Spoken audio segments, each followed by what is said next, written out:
Alright guys, welcome back to the channel. This episode of Forge Space, we are going to work on the floor pan for the DDR. Now, I bought one of these Chinese bead rollers, and I knew I was going to have to reinforce the stiffness of it because from what I've seen everywhere is that they walk as you're going through the corners. So we're going to have to put some angle iron on this side and stiffen it up. However, I was not prepared for this quality of garbage. Every single one of these fasteners is a different size. It's like we took a bin of absolute leftovers and just threw them at this and said, you're good to go. So the Allen heads on these collars are smaller than the Allen heads on the gears. The end caps to hold the dies on are a different size than this guy. That's a different size than this guy. That's a different size than the bolts holding the feet on. The feet are worked backwards, so if you are to use that, it will wobble in every which way possible, like a teeter top. So I'm gonna bolt it to some 2x4s. That'll alleviate some of that, help us out. And then possibly after we're done modifying it, so we'll put a stiffener on the top and bottom here. And then after we're done modifying it, we'll get started on the pans. And I gotta go pick up the sheet metal for that. So let's go get the stuff and then we'll come back.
Alright, before I start messing with this, we're gonna go and see if we can get it done what we need to get done without modification of this, and we'll modify this at another time. So I have a bunch of sheet metal. I have some sample pieces that we can play around with, see how the bead rolling goes, see how it folds on the material so we know when we get to the actual pieces that we're gonna be doing the right thing. So let's go ahead and play around a little bit and then we'll get started on that. Still a bit wobbly, but it's better than it was.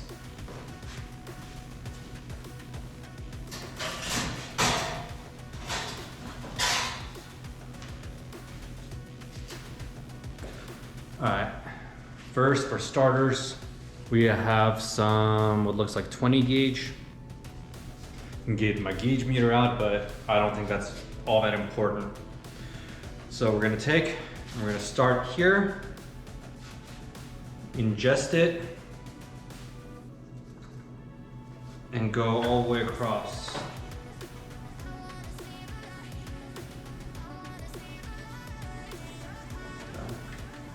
So seeing how it does the fold right here, I think we can go deeper.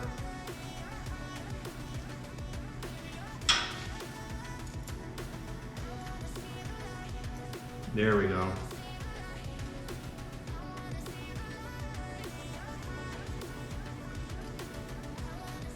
And let's give it a little bit of a curve.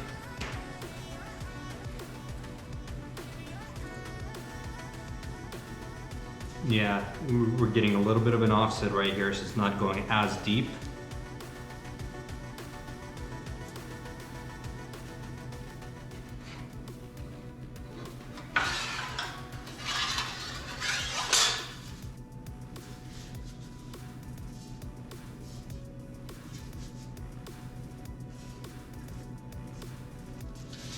we just need to be making sure we're working this so it keeps going back to flat a bit. That's not bad. It's got a little bit of a ridge right there. The outside right here. Not too bad though. Then we'll just have to be mindful of how much it cans. So let's try the same thing with something just a little bit thicker.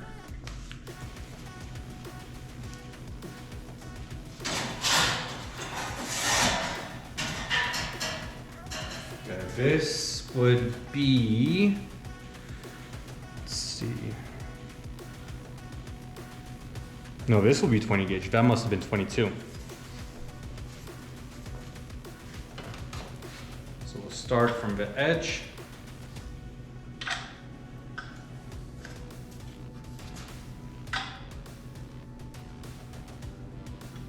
Okay, it's thicker, so it doesn't want to pull it in as much.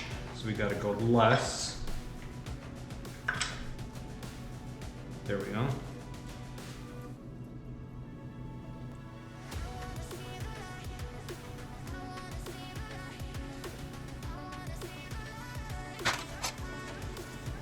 Oh my, yeah, that definitely gets way stiffer. That's what she said. That's my joke. Damn it, Dwight.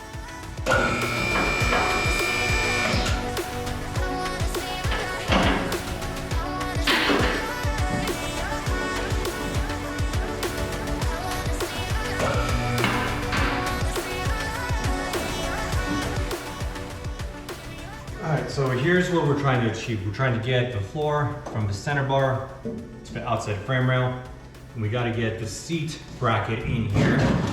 That way we can fasten this down.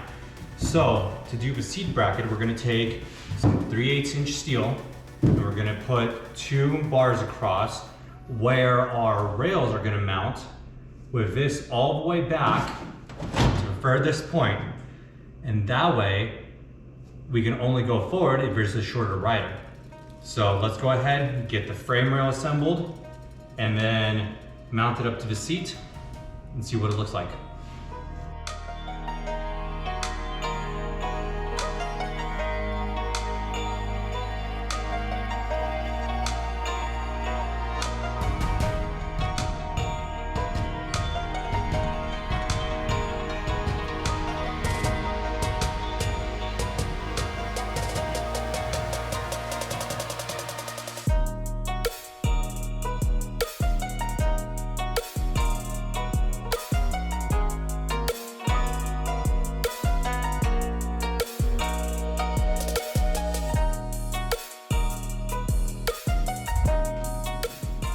Like I said, we're gonna use 3/8 bar.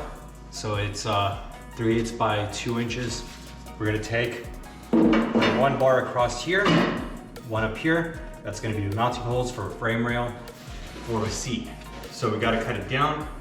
Looks like it's gonna be 27.5. So we'll go ahead and cut it. And then weld these 2 bars in on this side. And then we can see what our pieces are gonna look like for the inside here.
that is way better. I'm not gonna get scalped by the top. I'm sitting lower, all the way back.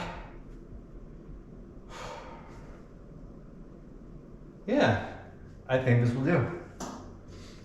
All right, so now that we have the slider in position, let's go ahead and start marking out the floor panels.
So, first panel is in.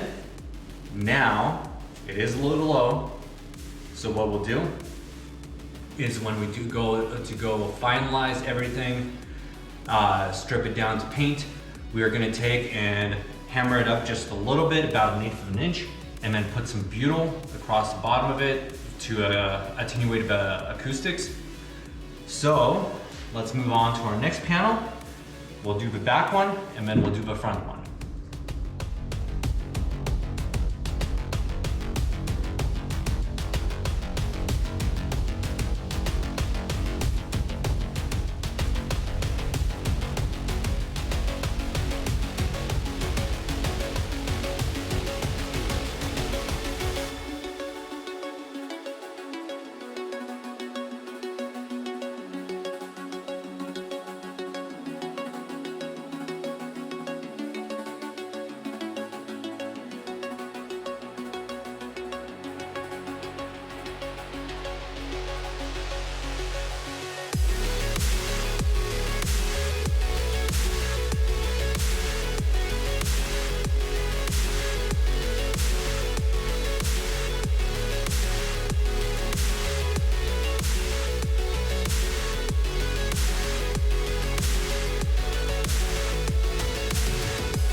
the 2 panels are done, now the forward panel, and then we'll start the other side.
All right, so here we are. This is the front one.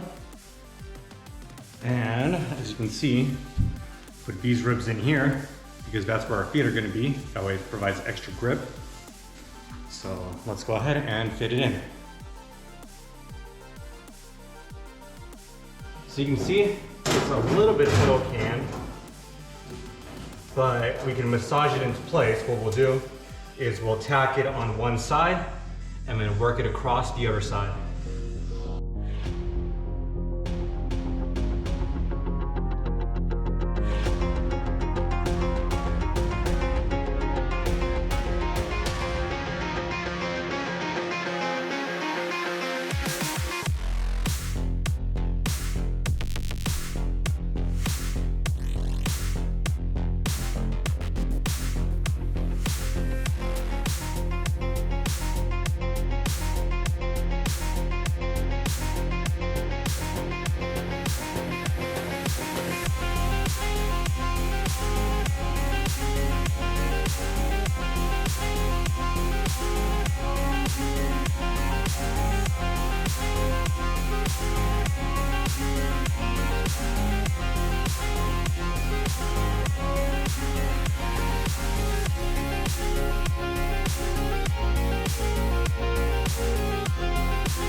Well, there it is. Floor pans are done. So once we get this back disassembled for paint and final, we'll go ahead and seam seal all these gaps, top and bottom, use a heavy duty adhesive. That way it helps bond it rather than just being just the welds. Debating whether or not I'm gonna TIG weld the seams on the bars. I may not, we'll see. But for now, this is done. Next episode, we're gonna get back on the steering, finish out the column. So see you guys next time. Thank you for watching.